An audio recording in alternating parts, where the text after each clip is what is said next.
I will emphasize here how much I value trust as distinct from reliance or dependence, and how much I value partnership as distinct from a mere alliance or collaboration, cooperation. First, when I rely on or depend on someone, I may be aware of a consistent pattern of them fulfilling a certain interest or need of mine. That's something I can be very grateful for, aware of, and grateful for. As if I take it for granted, then I notice it if it's ever missing. Oh, so I may notice that there's a very consistent contribution that I receive, or a very consistent benefit that I receive. Or perhaps I'm aware of some inconsistency in regard to any particular alliance or um, collaboration. But distinct from just reliance and dependability, even if there has been consistency, I may still lack a sense of trust in the other person, or more specifically, trust in the relationship itself, or the dynamic between the different people. Confidence, security, not just are they capable or are they trustworthy in general, but is the relationship itself stable, secure? So maybe the alliance is stable and maybe unstable, or maybe somewhere in between. Maybe it's mostly stable except in a couple occasional, challenging circumstances, and as long as those circumstances are absent, then it's reasonably stable. So in regard to any interaction that people have, or any lasting ongoing interaction like a collaboration or an alliance or a partnership, if it's going well and it's stable and everyone values it, then the participants may choose to continue it, or maybe not. Maybe they find another alliance that's more appealing to them. Even if a particular alliance is reasonably good and has been, valuable, they might still be interested or notice another possible alliance that's even more appealing. So certainly sometimes we may interact with people and have a question about their ability to be reliable or dependable. So we may have that question, we might not have that question, but that's a possible question. And even if they have kind of answered that question by demonstrating capacity, reliability, consistency, there's still the issue of whether everyone involved will be willing to maintain the alliance. The alliance is, stable. It can be sustainable, but does everyone choose to do so given a variety of choices? Or would they prefer to pursue some other alliance? Would they be willing to maintain that alignment or alliance, even invest in it, devote themselves to it? Or would they be open to, or even actively exploring other alliances? The more value and confidence that participants have in a particular alliance, the more likely they are to evolve that alliance into a partnership, a more involved collaboration. And then we can question what are some of the contrasts between what I'm calling an alliance and specifically a partnership. So let's talk about alliance a little more. Two people can make mutual contributions to each other consistently, yet with neither of them being secure in the long-term stability or the codependency of the relationship. You may know the term codependency or mutual dependency.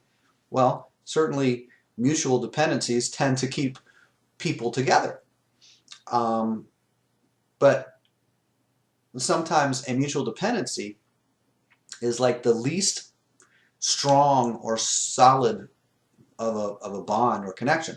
If there's basically just mutual dependency, then if either of the participants, if it's two, and if either of the two get to a point of independence, then they don't need the codependent alliance, the codependent relationship any further. And it would be likely that the relationship would dissolve quickly or slowly. Maybe one of them would even retreat or withdraw from it, or take actions to disrupt the relationship, to actively break it, to break the bonds. And in that case, bonds we think of as what connects people. Well, bond doesn't have to be a bad thing or a good thing, but in the sense of codependent relationships, there may be an occasion where people want to break certain bonds that they find constricting.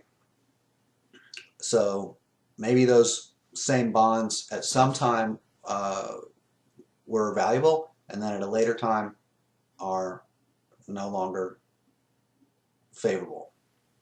So someone might release the bonds or even actively break them and stress them and stretch them and challenge them.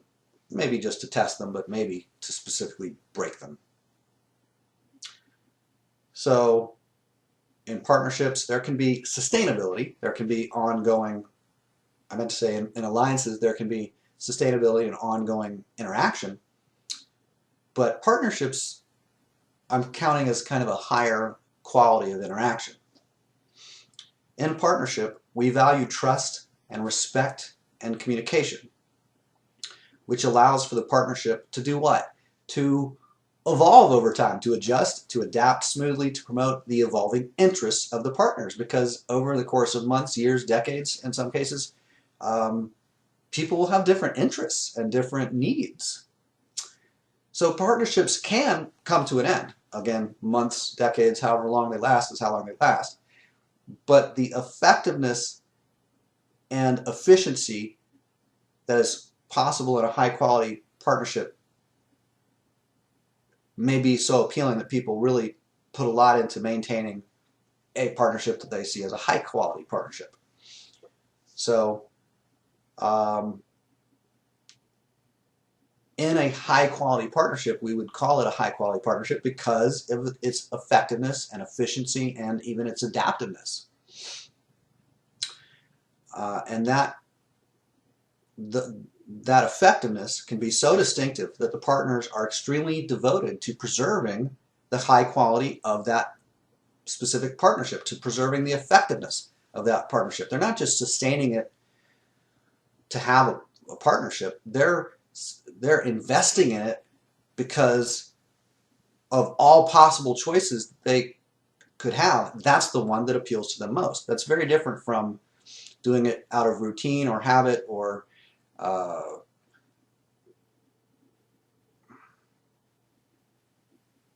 because of social pressure, or simply because of social pressure.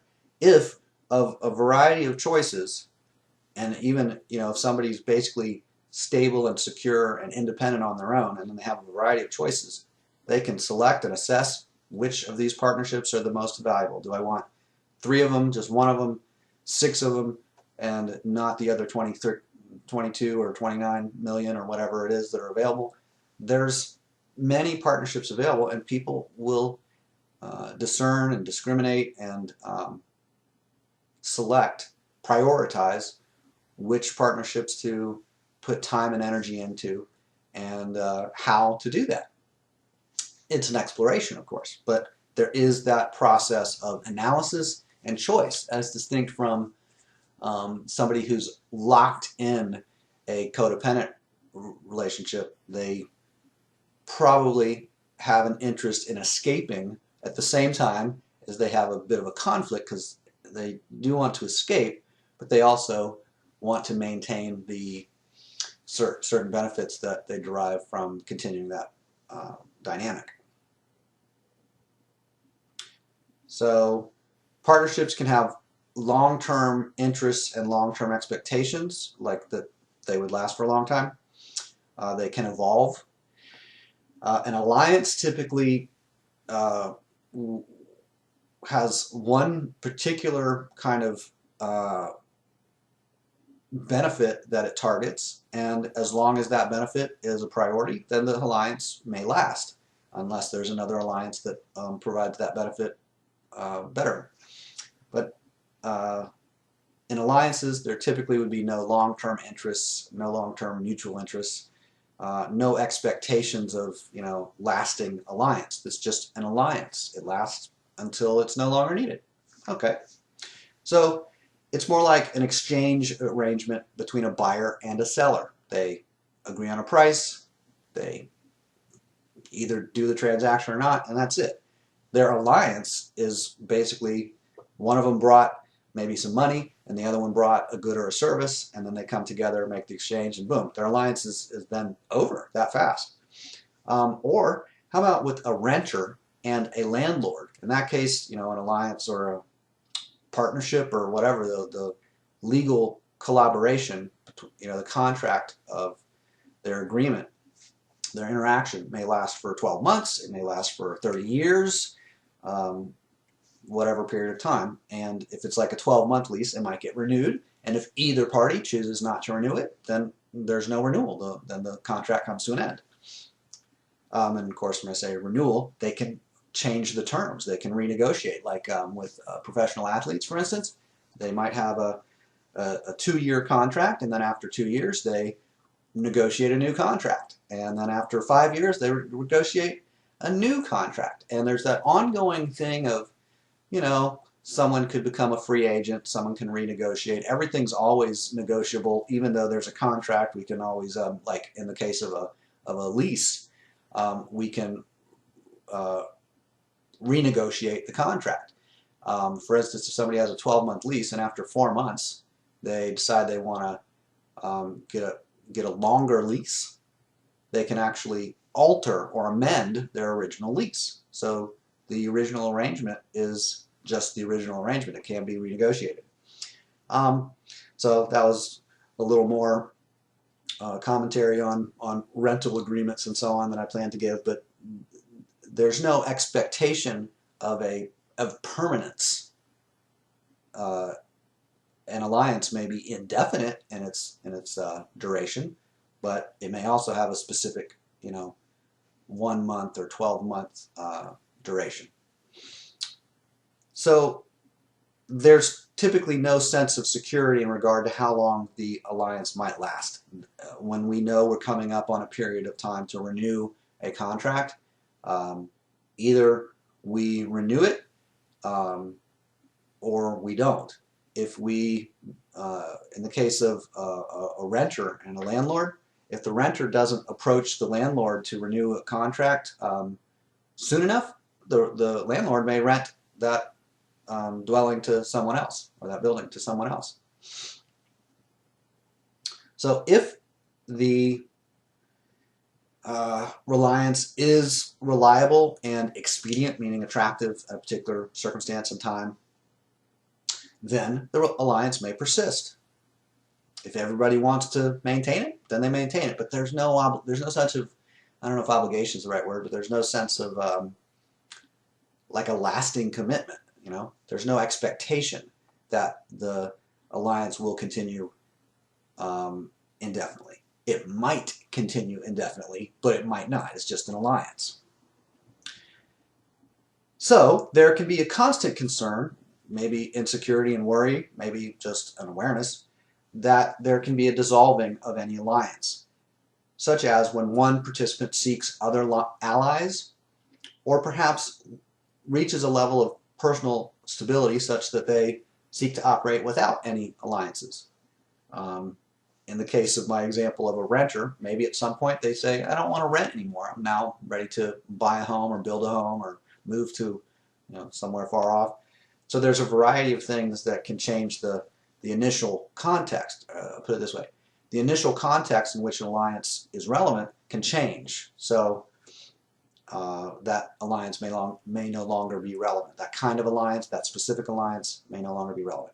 So there may be the experience of trust in a particular alliance, trust between the parties, like they expect each other to be sincere and effective within the confines of the alliance itself. But trust is not as important in an alliance as it would be in a partnership. There may be respect in an alliance. That's awesome. If there's respect between all the parties, that's a pretty good thing to have. But respect might not be essential or expected. It isn't essential, and it might not even be expected. There might be high quality conversation and high quality communication in an alliance. And in that case, it is even possible for the alliance to evolve into a lasting and satisfying partnership. The quality of the interaction and the communication is a big factor in what would result in a intentional creation of a partnership out of an alliance. So what qualities do I value most in my interaction with others? Note that I'm not talking about what I say that I value, but what I notice that I'm consistently attracted to and that I'm eager to pursue or continue to cultivate. What do my behavior patterns show in regard to what I value most? What do I actually do and why? I might even specifically say that I'm interested in other things besides whatever I clearly keep doing.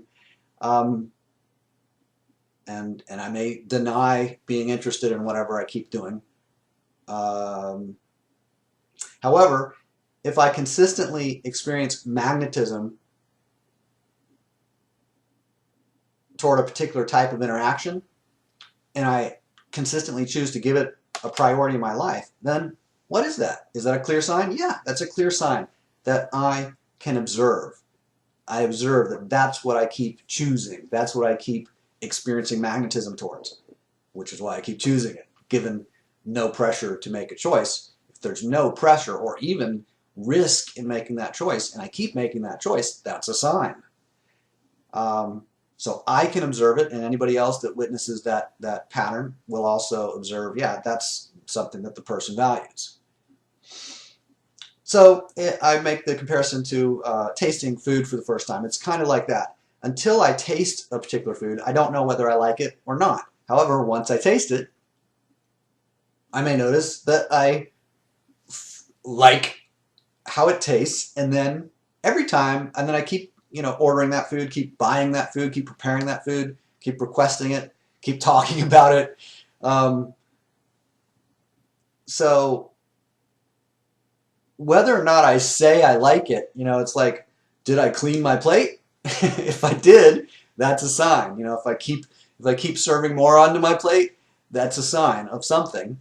And if I buy it but never eat it, well, maybe I say that I like it, maybe I think I should buy it, but I don't actually like eating it.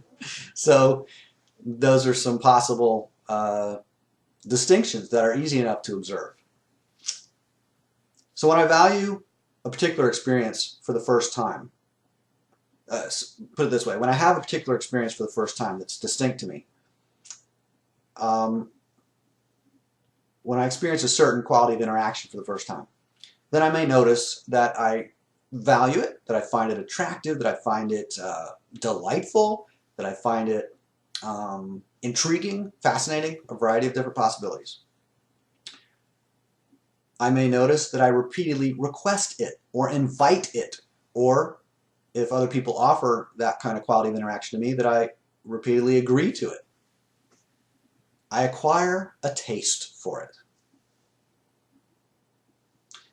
Next, here are some qualities, or some of the qualities that I've noticed that I value highly. I do value trust and respect and communication. Further, I specifically value an openness to motivations and emotions and values, like personal interests, values, priorities, motivations, emotions, experience. Oh, did I say partnership? Is it weird to say I value partnership in a partnership? I value trust, respect, communication, openness. Okay, I'll say more later.